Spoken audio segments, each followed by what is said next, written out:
Embarrassing. That's how Michael Owen has described critics who argue Manchester United's problems are down to Ruben Amorim's refusal to change formation. He suggests there are much bigger issues than choosing to play a back three. Well, it's been well documented how much Amorim has stuck with his favoured 3-4-2-1 system at Old Trafford, but the results just haven't backed it up. He's won 19 of his 50 games in charge in all competitions. And this is what Michael Owens had to say. It's embarrassing if you're going to say the main reason for the downturn is because they play a back three. I mean, it really isn't. They could go to a back four and play as bad as they did under Ten Hag. Then the screams would be equally as loud. Pundits having a go at pundits for all having an opinion. We could go around in circles here, couldn't we? Look, I sort of agree with Michael Owen in that, you know, all the problems at Manchester United, and of course there do seem to be a lot of them, they're not all down to the fact that they play with a back three. I mean, you know, not helping themselves, and Amorim hasn't helped himself at all. But yeah, look, I think every Manchester United fan, while they are getting really frustrated and angry with the situation and the performances and the results, and their manager's stubbornness over these tactics, I don't think that's the only reason why Manchester United are in an absolute state at the moment. Despite Amorim's struggles since joining United, Owen did say he had sympathy for the United boss and the constant scrutiny, admitting it will have an effect on the squad. In a separate interview, Owen added, "They're driving cars to training, putting the radio on, they sit at home in the lounge with the TV on, they read social media. They can do all these things. If you're interested in football, you can't get away from what people are thinking and saying about it. Whether footballers should be swayed by those comments or impacted by them, that's a different argument.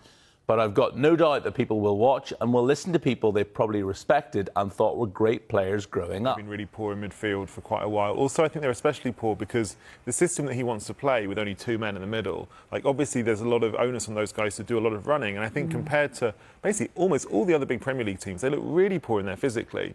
So I think they definitely need more energy, more fresh legs than that. And I think Wharton's an amazing player. I think he's probably the closest England has produced to a kind of Michael Carrick type player in the last 20 years. So I think, and he definitely looks like somebody who could easily make the step up to any team in the country. Yeah, Charlie, is there something you agree with in terms of the fact that they're talking about Kobbie Mainoo and Casemiro could be the ones that go? I think he'd fit in brilliantly. All right. Quick heads up before we dive in, Ruben Amorim's arrival at Manchester United last November seriously shook things up, and the club's hierarchy, yes, Sir Jim Ratcliffe included, have publicly said they're giving him time to build his way out of this mess. You can feel the pressure, but you can also feel the plan, and that tension is exactly what Michael Owen lit into on live TV. Here's the meat. Amorim has stubbornly stuck with a 3 at the back shape, think 3-4-2-1 or 3-4-3 variations. That's supposed to free up the attacking players and create overloads in the final third. When it clicks, United look dynamic. When it doesn't, they can look exposed at the back. Plenty of tactical analysts have broken down how his system creates higher shot volumes and chances, but also leaves gaps that defensive units have to be brutally honest about. Now, Michael Owen's reaction?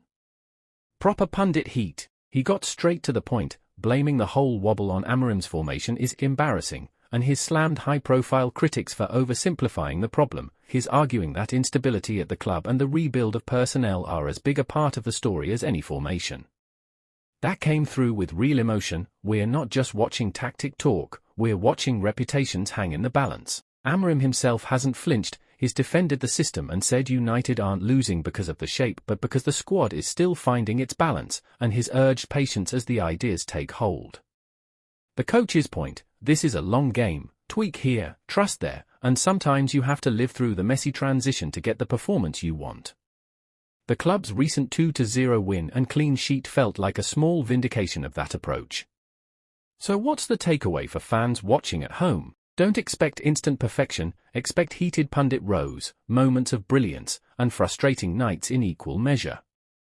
Owen's backing of Amorim gives the manager some cover in the media, but results will always be the loudest voice. Sit tight for rollercoaster football. If you love drama, this is prime-time material. Thoughts? Drop your hot takes. Are you Team Amorim experiment or Team back to basics now?